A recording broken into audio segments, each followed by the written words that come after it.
Our world is no stranger to violence. The nation of Syria is a modern example of the horrors that war brings. At this moment, the majority of the Syrian population is suffering from a civil war that has been tearing the nation apart for 6 years. We will present information that will go into detail on the experiences of a portion of the population, the children. So what is the Syrian Civil War? The Syrian Civil War was started in 2011 after protests opposing the current government under the jurisdiction of Bashar al-Assad. This particular protest escalated after the arrest and torture of teens that graffitied revolutionary symbols on a school wall. Fire was opened on the protesters. Later in the year, protests were suppressed more and more violently, which riled up more citizens and caused them to form armed brigades against the government. Currently, the civil war has become more complex than one pro-democratic organization against the current government. It's more like what is called a sectarian war, which is a violent battle against different sects of ideologies and religions of certain regions. To the citizens not partaking in violence, this means harsh living conditions that has forced more than 4 million people to emigrate to different nations. This has put strain on not just nations in the Middle East, but Europe as well. As the war rages on, the groups participating only sink lower to more gruesome war tactics, and at this point, no one is innocent of war crimes. The children in Syria are intimidated by rebel groups or by the Syrian government itself. The children are living in poverty and boredom, so they turn to the war effort. When the children join the war at a younger age, they are indoctrinated with a belief that they are killing for a good cause, even though they're not.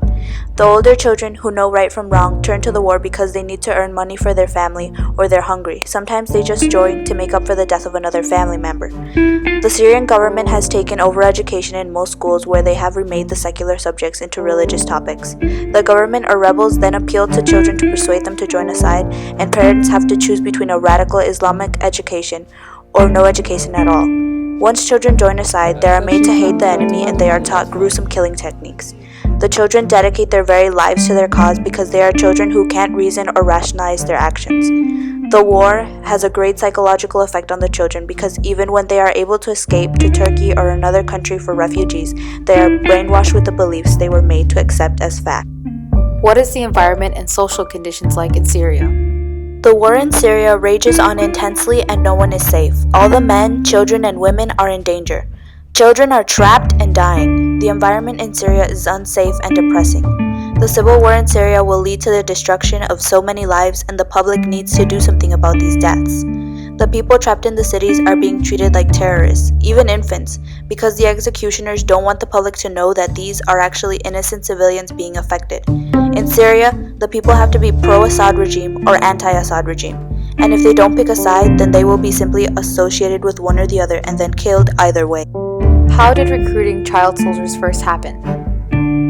The recruitment of child soldiers has been around since the start of the Syrian Civil War and maybe even before. The children who join willingly usually are led to join the war due to the environment they live in, which is full of poverty, lack of education, and rebel groups influencing young minds. However, a great percent of children in the war effort are abducted from their homes and families. They are then forced to participate in the war. The rebel groups in Syria realize that the children are the future and easy to manipulate, which led them to start recruiting them.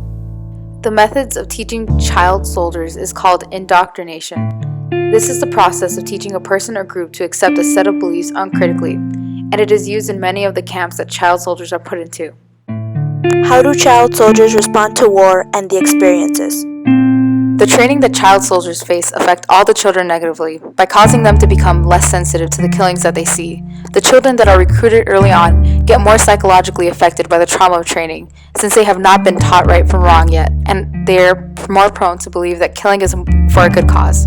The children respond to the war by acting out with violence and joining the war effort willingly. In an article from the Wall Street Journal, a child soldier who was able to escape to Turkey from Syria named Joma said he had become desensitized by the time when the soldiers of the Islamic State showed him how to behead a man. Joma also commented that child soldiers have been showed beheading videos to help them understand or prepare for beheading men themselves.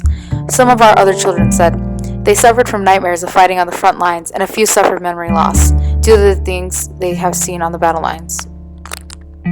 What are the psychological effects that war has on children? The children drawn into the Syrian Civil War usually are so indoctrinated with the belief that they should give everything and even sacrifice themselves to the group they belong to, whether it be the rebel group or the government, that they sometimes aren't willing to try to escape. The children are taught how to load guns, behead men, and position guns to kill right, which clearly affects their mental stability. Some children who are able to talk about their experiences vaguely explain how they are trained, but most shake and can't quite talk about the first time they killed someone because of how mentally shocked they are. Post-traumatic stress disorder is a condition of persistent mental and emotional stress occurring as a result of injury or severe psychological shock, typically involving disturbances of sleep and constant vivid recall of the experience, with dulled responses to others and to the outside world. It is often seen in the child soldiers who are able to escape the war effort. What is the damage done by child soldiers? Many child soldiers recruited are very young. Therefore, those that are too young for the front lines are used for various other tasks. These tasks include spying, smuggling, guards for restricted areas, or canteen workers. However, sources are not certain about children younger than 18 being present on the front lines, despite the negative criticism it receives. How do children escape the war effort? The children who are able to defect or disown allegiance to one's country and take up residence in another usually go to Turkey. The war effort has a harsh toll on the children, and after the children escape to a refugee country, they have to go through therapy because of the shocking images they have faced. Though many children go to Turkey since it's closest, they could also go to Germany, the United States, Greece, Canada, and France.